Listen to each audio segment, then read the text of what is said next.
कहते हैं अगर किसी देश की तकदीर तस्वीर बदलनी है तो वहाँ के शिक्षा का स्तर बहुत बढ़िया होना चाहिए। हमारे देश में 34 साल बाद नई शिक्षा नीति लागू की गई है, नए शिक्षा के नियम बनाए गए हैं और मानव संसाधन विकास मंत्री रमेश पोखरियाल निशंक ने भी कहा है कि यह भारतीय इतिहास में भारतीय शिक्षा के स्तर में सबसे बड़ा मील का पत्थर साबित होगा। तो आइए जानते हैं क्या है ये शिक्षा नीति।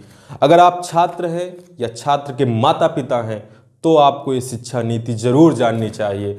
आजकल मुझसे एक बड़ा सवाल पूछा जा रहा है कि सर क्या ये शिक्षा नीति इसी साल लागू होगी। तो आइए पहले हम जानते हैं कि क्या है ये शिक्षा नीति, फिर हम बताएंगे कि शिक्षा नीति कब लागू होगी। हमारी शिक्षा नीति का पैटर्न अब 5+3+3+4 के टाइप का है, पहले 10+2 के टाइप का था। आखिर ये 5+3+3+4 है क्या? सरकार ने 4 फेज में कक्षा 1 से 12 तक की पढ़ाई को बांटा है। फर्स्ट फेज है 5 साल का। इन 5 सालों में बच्चों को खेल कूद के और अन्य प्रतियोगी परीक्षाओं के प्रति रुचि जगाई जाएगी, अलग अलग चीज़ें सिखाई जाएंगी। शुरू के 3 साल खेल कूद और प्रतियोगिताओं से भरा होगा और आगे के 2 साल क्लास 1 और क्लास 2 होंगे। सेकेंड फेज में 3 से 5 तक की पढ़ाई है, क्लास 3, 4, 5 तक की पढ़ाई है। इसमें बच्चों को भविष्य के लिए तैयार किया जाएगा तथा हिंदी, गणित, विज्ञान, सामाजिक विषय इन सब विषयों की जानकारी दी जाएगी। थर्ड फेज है आपका 6 से 8। 6 से 8 में एक निश्चित पाठ्यक्रम के तहत पढ़ाई होगी तथा बच्चों को कंप्यूटर कोडिंग भी सिखाई जाएगी। कंप्यूटर कोडिंग सिखाने का राज ये है, इस नियम को जोड़ने का कारण ये है कि आने वाला समय डिजिटल होगा और अमेरिका और चाइना जैसे देशों से मुकाबला करना है तो हमारे बच्चों को भी कंप्यूटर आना चाहिए। तो सभी बच्चों को कंप्यूटर कोडिंग, सॉफ्टवेयर, ऐप्स की जानकारी दी जाएगी। और लास्ट फेज है, चौथा फेज है कक्षा 9 से 12। इसमें बच्चों को किसी एक विशेष विषय में रुचि जगाई जाएगी और उसकी जानकारी दी जाएगी तथा कक्षा 10 में अब बोर्ड की परीक्षा भी खत्म कर दी गई है तथा सिर्फ और सिर्फ क्लास 12 में ही बोर्ड का एग्ज़ाम होगा। एवं कक्षा 9 से 12 में स्ट्रीम सिस्टम को ख़त्म कर दिया गया है। कहने का मतलब कि अब साइंस का बच्चा भी इतिहास पढ़ पाएगा, भूगोल पढ़ पाएगा, कॉमर्स का बच्चा भी कला और विज्ञान पढ़ पाएगा। एक विशेष पूल के तहत कक्षा 9 से 12 की क्लासेस चलेंगी। पूल के नियम अभी स्पष्ट नहीं है, सरकार अभी उन नियमों को बनाएगी तो किस प्रकार वो नियम होंगे वो आपको बाद में पता चलेंगे। अब बात करते हैं 5वीं तक की पढ़ाई आप स्थानीय भाषा में भी कर सकते हैं। अब अंग्रेजी विषय लेना अनिवार्य नहीं रहेगा। CBSE बोर्ड के बच्चे भी अपनी स्थानीय भाषा में कक्षा 5 तक की पढ़ाई कर सकते हैं। और दूसरी बात करें तो कक्षा 6 से 8 के बीच में कंप्यूटर कोडिंग के साथ साथ इंटर्नशिप का भी प्लान किया गया। इंटर्नशिप का मतलब है कि अगर कोई बच्चा पेंटिंग में रुचि रखता है तो वह क्लास के टाइम में पेंटिंग क्लास कहीं सीखने जा सकता है, उसकी कोचिंग ले सकता है। और बात करें कक्षा 9 से 12 में तो 2 सेमेस्टर में पढ़ाई होगी, फर्स्ट सेमेस्टर और सेकंड सेमेस्टर। रिजल्ट दोनों सेमेस्टर का जोड़कर बनाया जाएगा। अभी जैसे नहीं कि एक में पास हो तो पास कर दिया जाए, दोनों सेमेस्टर का रिजल्ट मायने रखेगा। एवं कक्षा 9 से 12 तक के सभी छात्र मतलब अपनी मनचाही भाषा में किसी भी भाषा में एग्ज़ाम दे सकते हैं, चाहे वो यूपी बोर्ड के हों चाहे CBSE बोर्ड के हों, किसी भी भाषा में आप एग्ज़ाम दे सकते हैं। अब बात करते हैं हायर एजुकेशन की। सरकार ने एक परीक्षा इंटर पास होने के बाद एक परीक्षा निर्धारित की है, CAT कैट का है कॉमन एप्टीट्यूड टेस्ट। अगर आपके नंबर ख़राब आए हैं, सपोज़ बहुत सारी यूनिवर्सिटीज़ होती हैं वो एक क्राइटेरिया रखती है कि 90% के ऊपर वाले बच्चे हम लेंगे। लेकिन अगर आपके नंबर ख़राब हैं, आप कैट का एग्ज़ाम अच्छा देते हैं, कॉमन एप्टीट्यूड टेस्ट, तो आपका एडमिशन वहाँ भी हो सकता है।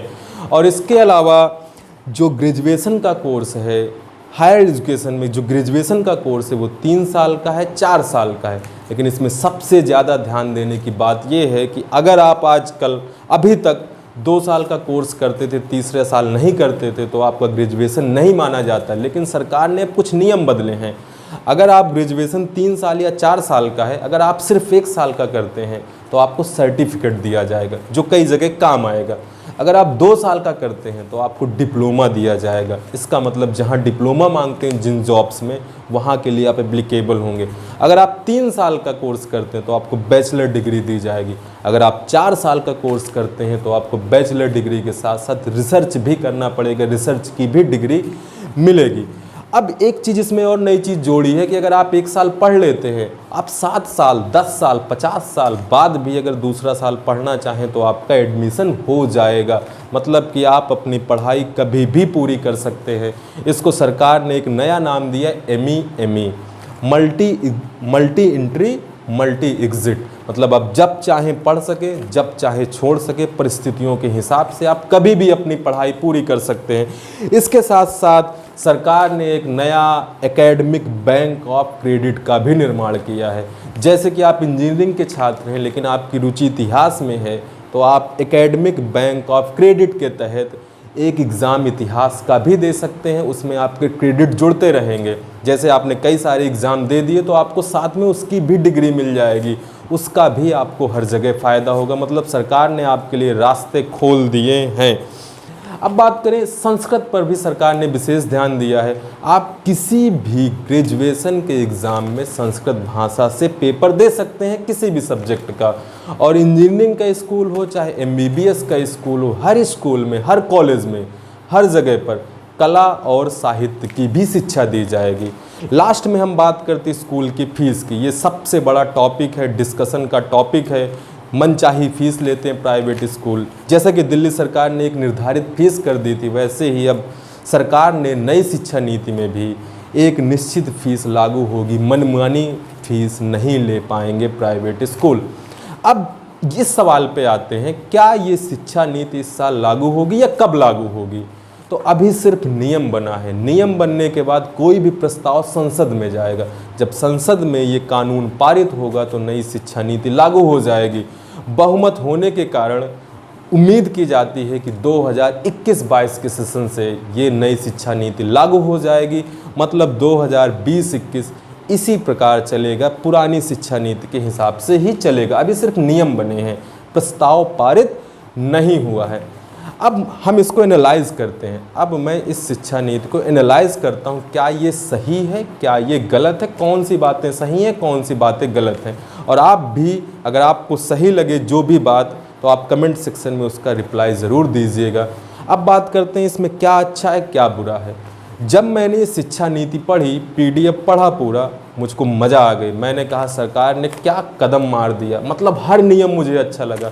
मैं इसको 10 में से 9 अंक दूंगा। मतलब 100% में से 99% भी दिया जा सकता। सारे नियम बहुत अच्छे हैं। लेकिन फिर मुझे याद आया कि मैं इंडिया में रहता हूँ, मैं भारत देश का निवासी हूँ। हमारे देश में इतने अच्छे अच्छे नियम आए, उसके असफल होने के 2 रीजन्स होते थे। जैसे कि नोटबंदी आई, सरकार बदली, हमको लगा कि भ्रष्टाचार खत्म हो जाएगा, लेकिन ख़त्म नहीं हुआ। उसी प्रकार नई शिक्षा नीति भी आएगी तो क्या सुधार होगा, ये बहुत बड़ा सवाल है। इसके पीछे के सिर्फ 2 ही रीज़न हैं। पहला रीज़न है कि काम करने वाले लोग वही हैं। आप कोई सा भी नियम ले आओ, काम करने वाला मैं हूँ, वही टीचर है, वही सब है। लोग बदलना नहीं जानते हैं। जैसे पढ़ा रहे हैं वैसे ही पढ़ते रहेंगे। जो भ्रष्टाचारी था वो भ्रष्टाचारी ही रहेगा। मतलब आप नियम कितने भी अच्छे ले आओ, उसको सही से अगर आप लागू नहीं करोगे तो जिस प्रकार आप बुरी तरह नोटबंदी में फेल हुए थे, बाकी चीज़ों में फेल हुए थे, GST में बिना तैयारी के कारण अगर आप अगले साल इसको लागू कर देते हैं तो बुरी तरीके से फेल हो जाएंगे। जो 90%, 99% जो नीति अच्छी है हमारी, वो ख़राब हो जाएगी। इसको अगर सही तरीके से लागू करना है तो हर चीज़ की पहले एजुकेशन देनी पड़ेगी। आपको टीचरों को एजुकेशन देनी पड़ेगी, किस प्रकार नई शिक्षा नीति में आप बच्चों को पढ़ाएं। पर ऐसा होने वाला नहीं है। जैसे कि नोटबंदी आ गई, कोई गाइडलाइंस नहीं थे, रोज़ नियम बदलते थे, वैसे इसमें भी रोज़ नियम बदलेंगे। होना वही है जो होता आ रहा है। तो इस शिक्षा नीति का कोई मतलब नहीं। कागजी रूप से ये बहुत ही बढ़िया है, इसमें कोई भी कमी नहीं। अंत में मैं सिर्फ एक कमी देखता हूँ, सरकार ने अब नियम अच्छे से लागू हो जाए तो हमारे देश का शिक्षा का स्तर 100% बदल जाएगा। अगर नहीं लागू होता तो और बुरा भी हो सकता है। ये शिक्षा नीति फेल भी हो सकती है।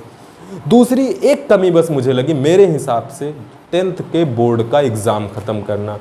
आप लोगों को क्या चाहिए, आने वाले टाइम में कंपटीशन इतना कठिन है, आपको एग्ज़ाम बढ़ाने चाहिए ना कि घटाने चाहिए। अब तो मैं कहता हूँ 8th में भी बोर्ड ले, मतलब आपकी मार्कशीट देखी जाए 8th की, अब सिर्फ 12th की बस देखी जाएगी। लड़के सीरियस ही नहीं होंगे। तो मेरी एक गुजारिश है, और सरकार अब देखो प्रस्ताव गया है, कई टीचरों ने साइन करके दिया है कि इसको बदल दिया जाए, ये बेकार है, 10 में भी बोर्ड का एग्ज़ाम हो। अब देखते हैं क्या होता है। आपको ये शिक्षा नीति कैसी लगी ज़रूर हमें कमेंट करके बताइए। अगर आपने हमारे चैनल को सब्सक्राइब नहीं किया तो सब्सक्राइब करिए।